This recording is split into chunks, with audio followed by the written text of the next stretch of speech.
What's up, YouTubers? Welcome to Oddball Preps. Today we're going to be looking at some options for eating utensils for the bug out bag.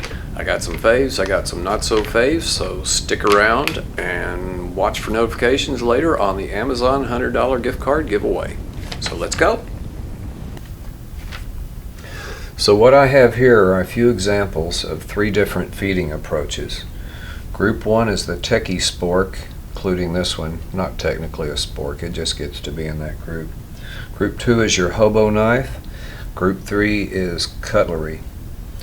Now when you're loading up your pack or your bug out bag, you're always thinking about these things: weight, size, multi-purposing, and price.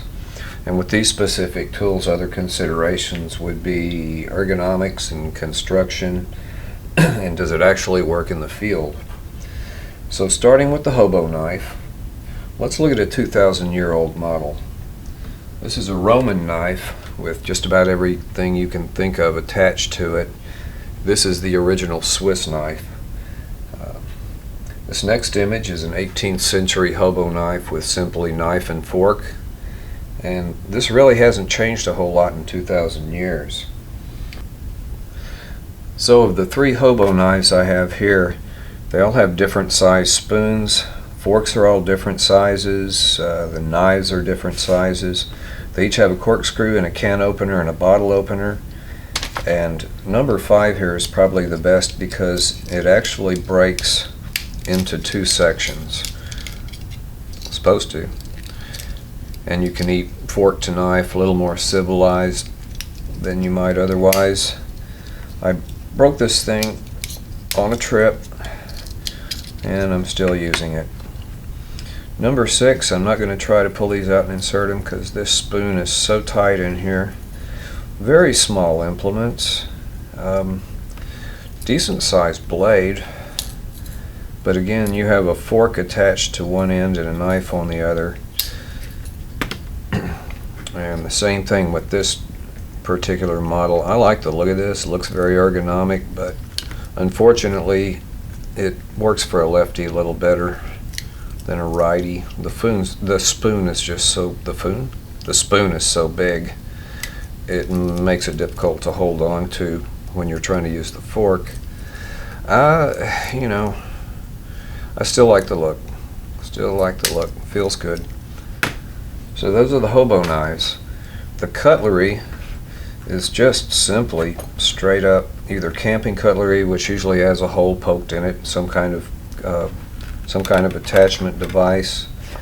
These are cheap, usable, clinky, packed well enough. Table silverware. Steal something that nobody will notice. I put these in a little sunglasses bag. That's got the price point right there. Now, the other price point, the far end. Okay, let's get in camera here. This is a typical cutlery set that has about everything you can imagine inside of it, plus a few other things. Considerable weight, 10.5 ounces, but it has a hard shell case. You could put all kinds of other gear or throw some of this stuff out, keep some of it. Bottle opener, that could go. There's a brush in here that would actually, looks like it would work on a 22, and a couple of steel tubes and some steel chopsticks, and so you could modify this. You could even put salt, pepper, and some other condiments in there. So this probably isn't that bad an idea, even because of its size and weight. 10.5 ounces and it's almost 11 inches long, but I like this. So that's it for the cutlery. Now the good stuff. Number 4 is a K-bar spork. Looks innocuous enough, except that it has nice little poly blade. In camera, get in camera. Very sharp little serrated blade.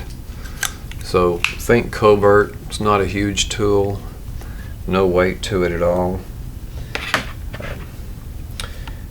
This item here, I thought I was going to like this a little bit more. If I could get this in the camera, it'd be nice. This is called the eating tool, and if you're going to eat with it, I don't know why it's got all these little holes for hex wrench holes in it, because I don't usually work on my car and eat at the same time. We'll see how this works later. The carabiner gets in the way when you're trying to hold it. I'm just not real fond of this. Big hole in the middle.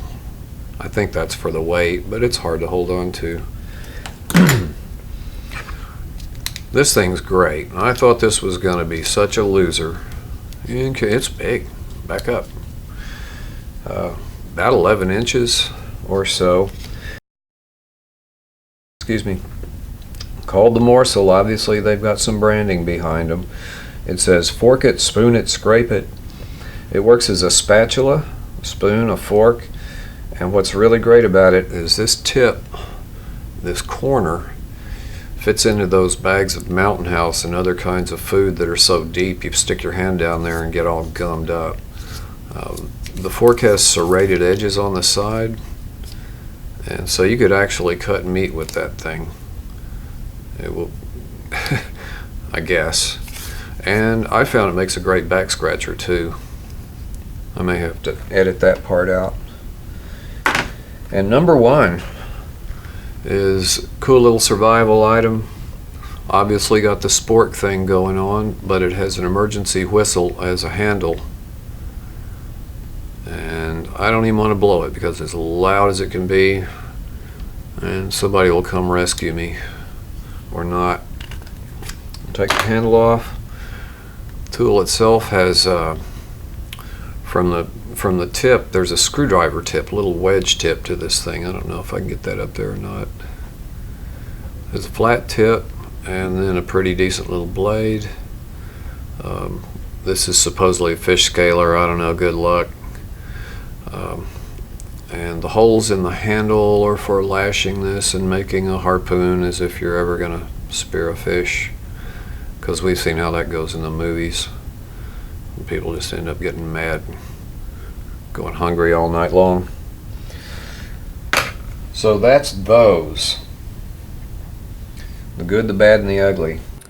And here is how our contestants all weighed in for the big fight tonight. With the combo kit is the heavyweight and the morsel as the lightweight. And my top picks for tonight: the morsel, best food delivery, best design, lightest weight. Best survival tool is the Easy 7-in-1, and most versatile system is the Autumn Steel 9-piece, and best compact covert tool, K-Bar tactical fork. Morsel and K-Bar both American made. So there are some options on feeding your bug out face. I felt a little guilty about bagging on the eating tool. So as you see in this image here, I have a couple of upgrades, might make it a little more usable. Just my 2 cents. So thanks for watching.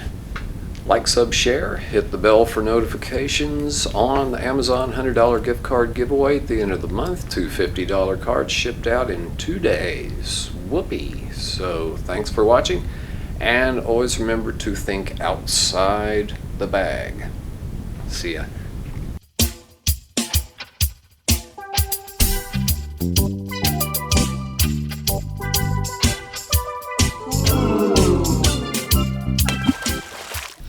Alright, I'm going to try this again.